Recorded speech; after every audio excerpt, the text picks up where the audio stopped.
Hi there, this is Daniel with End Time Country Living, and on this video I wanted to show you guys a little bit about what we're doing here to preserve our carrots. We got quite a large carrot harvest this year, and I need a way to keep them cool and store them in a cool place because there isn't too much else around this property to do that with, so that's coming up.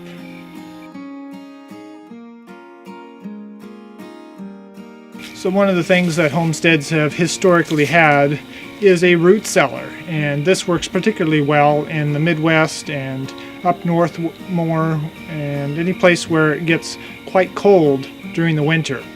Around here in Oregon we have a little bit more of a challenge because things stay warm for quite a while and the soil stays warm, maybe 65 degrees or so for quite a while, maybe into November before things really start to cool down, and that can be a problem for having a root cellar.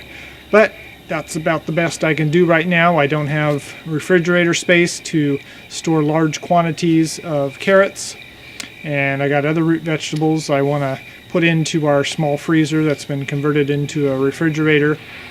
And I've heard carrots don't particularly like to have ethylene gas emitted from apples, which I'm also storing in our refrigerator here. So trying to find a way to keep them in good condition for as long as possible so we don't have them all rot on us and waste all our effort growing them.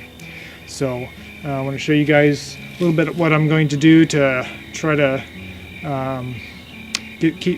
create a place to store them and create a little inexpensive root cellar basically. So I've looked online for all kinds of different methods of doing this, and it's, a root cellar is not an easy thing to build. You got to go to a lot of excavation and a lot of cement blocks or poured cement. It can be a lot of work, or a plastic something that you can insert into the ground with the door, and all this other stuff gets really expensive fast. So how can I do it cheaply? Well, I'll show you what I'm doing here. So what I have right here is a freshly painted galvanized steel trash can. This is going to be inserted into the ground as a storage place. My aunt actually has two of these up in Spokane. She used to at her old house. So I know it can work quite well. Of course, that's a much colder climate, so she's going to benefit from that. But it's the idea here. So I looked at around for a high quality galvanized can, and so basically plastic, as far as I can tell, is not going to be entirely mouse proof or rodent proof or any other small mammal proof or even large mammal proof. So people really recommend using a steel one to really keep out invaders from below and from above. So my idea was to get it painted here because I know the quality of these is not what they used to be. This one actually is made in the USA. Burns or something is the company name. There's only one. I looked everywhere for different manufacturers that might have a little higher quality one, but so this is about the only one I was able to find. So we just went ahead and got it, and decided to put a nice enamel coat of paint on here, high quality paint, to protect it a little bit more from rust, because being inside the soil, it's just going to rust away within a few years, I'm afraid, if it isn't protected. So that's the idea there. So done inside and out here. Got the bottom painted here and inside here, because it'll be moist inside as well from the produce, so it'll start to rust over time. So just kind of letting it dry here. It seems to be ready to be put into the ground here. It's already dried here. It takes about 15 minutes to dry. So I also got the lid painted here, except for the inside I still don't have painted here. This is what it looked like before. So it's not terribly heavy gauge, but like I said, it's the best I could find. So hopefully this will work. So this will sit over the top here and we'll access it. So I'll show you kind of the hole that we're going to put it into. Been a little effort to excavate down to about here, this depth here, So we have a little bit over the surface of the ground. So I'm hoping it'll be cold enough down deep, that deep down the ground. What is it here? About 2 feet or so. It's not terribly deep, but we're already, approaching October here. So I'm hoping through October and November it'll cool down enough that it'll keep the carrots from rotting. But it's all an experiment, so I thought I'd bring you guys along and kind of show you what we're attempting to do here. So I scouted out around our property looking for a place to dig the hole, place this thing in a way that's going to, when the spring comes and maybe even summer, it won't be super hot in here, so I might be able to still store stuff in here during the spring and maybe the early summer. So I wanted to place out of the sun, because right now, I don't want the solar radiation hitting it. So I found a place out here in the middle of some trees. I was careful to stay away from the roots as much as possible, but also gonna, if you're gonna have shade from trees, you're gonna have a little bit of root interference. But it actually wasn't too bad. It was the rocks that got me on there. So I got a lot of rocks down in this hole. But if I got it dug, it's not like it's 3.5, 4 feet deep, which would be a lot of a challenge, because that's kind of what about 2 feet is down in this area is kind of where our topsoil ends, and then you get into the real crusty clay, and that's much more difficult, very compacted and very hard to dig through. So I'm happy I didn't have to go into that layer. Here's the big pile here that I dug out. And here's my hole here that I dug here. Ugh. You can see here, comes up to my knees or so here. So I just dug a little bit bigger around than the trash can is here and measured it so I can not go too deep on here. Alright, so let's get it in the hole and start filling in around it and see what we can do.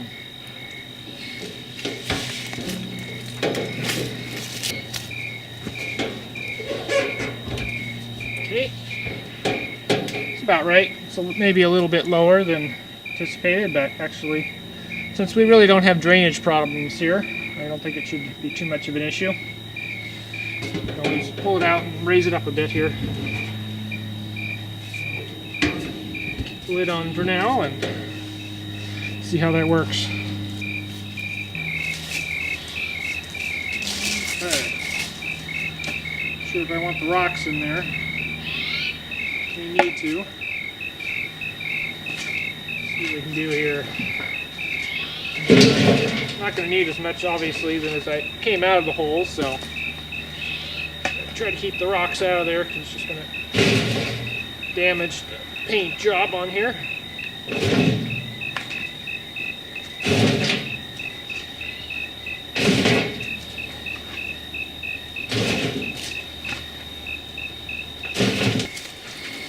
I did find this nice piece of petrified wood. It's a find in here. I don't know how pretty it is. It's probably got a few nicks from the shovel or the pick for bringing it out, but pretty good size.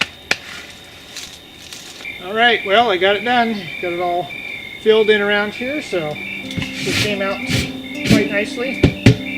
So I'll need to, I recommend putting some cement blocks, maybe 4 of them around here, the four sides of it, and then you can set a piece of plywood or something like that over the top if you want to kind of protect it if it's in an open area.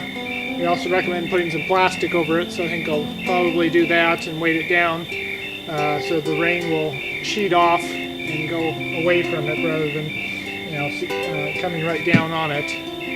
But I'll consider whether or not that's really needed or not, whether or not the lid itself will be sufficient for that. Got it right up to close to the rim here, but it looks just about right for what I need here. So I'm going to monitor the temperature down there and kind of see what we're at here before I bother putting any produce down there. If it's 70 degrees down there, I'm probably not going to bother. Alright, so getting the inside of the lid here painted. So trying out this, use the gloss version of this on my tools. Rust-Oleum Professional High Performance Enamel. Seems to work pretty good. So trying it on here, I actually got the matte, but so I was just like, well, do I want to take it back and get the enamel or the gloss? But I figured, nah, forget it. Not worth my time. So just using this. Should work fine. All right. Shook it for about a minute here. Let's see what we can do here. Already used up the other can there. So I bought 2 cans, and so I used, I would say maybe a quarter of the original one I had, and I've used 1 more there on the thing. So this will be my 3rd, so I can use this on tools and things like that.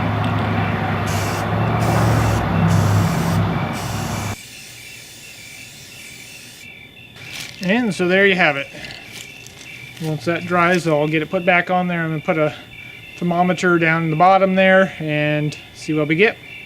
So I'm excited to try it out. I'm hoping I won't be disappointed and it'll be like really warm or something terrible like that. But anyway, painting this I think will be a good idea because there should be quite a bit of condensation coming up off there, clinging to the top there. So painting it will definitely help to protect it from rusting.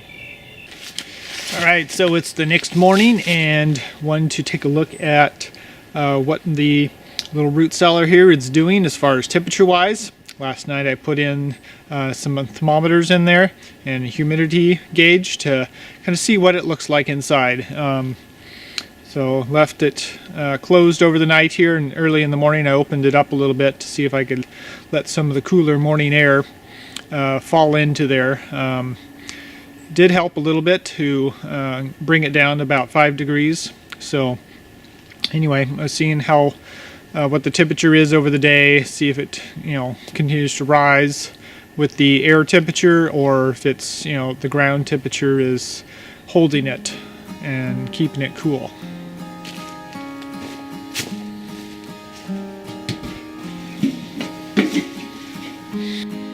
So here you can see what the temperatures are and the humidity. So it's about 55 degrees down in there, which isn't too bad. That's reasonable storage temperature for carrots or even apples. Could store at that temperature without going bad too quickly. I wouldn't want it too much higher than that, but so I'm hoping that at least the carrots will survive at that temperature, and as the weather changes, next month or so, it should cool down. So hopefully they'll hold till it gets a little cooler down there, down to 45 or so is probably about what it's the lowest I'm going to be able to get. That's what about the soil temperature is most of the winter time. And then we got a humidity, which is pretty good. That's what I want for carrots. I don't want it too low. So 80 to 80%, that's good. That's about what we want. So the next thing I did here was to get a bunch of old insulation from our shed, but it had already been put in this garbage bag. So I sealed up the opening there with tape, just to kind of create a big pillow, insulate a pillow over here. So hopefully this will keep it cool during the summer here while it's still hot, and then once it really gets down below freezing, it'll keep it from getting too cold on the top here. So not sure if it'll need it in the cooler winter time.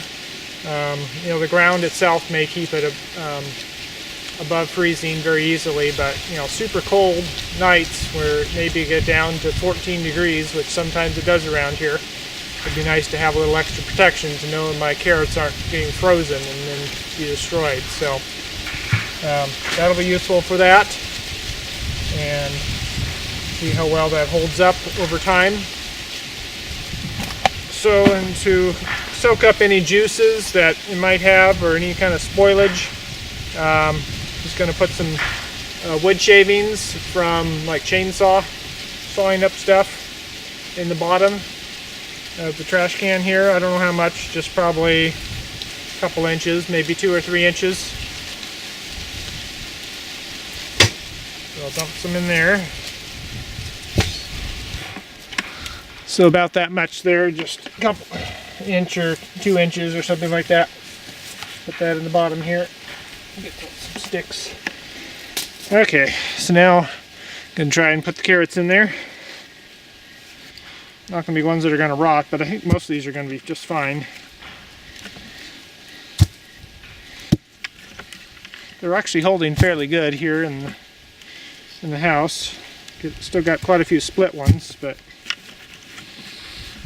alright, well, I'll give this a try and see how it works here, and just kind of keep monitoring them and see if there's any decay and see how well they're doing, since they're fresh carrots, fresh out of the ground, and they're organically grown. They're not, you know, weak carrots. They're fairly healthy. I think they should store fairly well. They taste delicious here. They have a totally different flavor than, you know, commercially grown ones. So always enjoy them. In fact, Molly won't hardly even eat a commercial carrot. She only wants the daddy's carrots. So I guess that's a good sign. They have something special about them because she has kind of the super taste buds. So she detects any kind of bitterness or any kind of bad flavoring in any kind of fruit or vegetable, and she turns up her nose at it if it doesn't. She detects something, which I eat it and I can't tell the difference, but she certainly can. So anyway, I guess that's a good sign. Anyway, so I'm going to put the lid on here and cover it up, and we'll keep checking on it every few days and see how they're doing. Alright, well, if you found this helpful or enjoyed watching these videos, be sure to give me a thumbs up. Share this video with your friends, leave a comment, and love to chat with you. So, alright, catch you guys on the next video, and God bless. Bye-bye.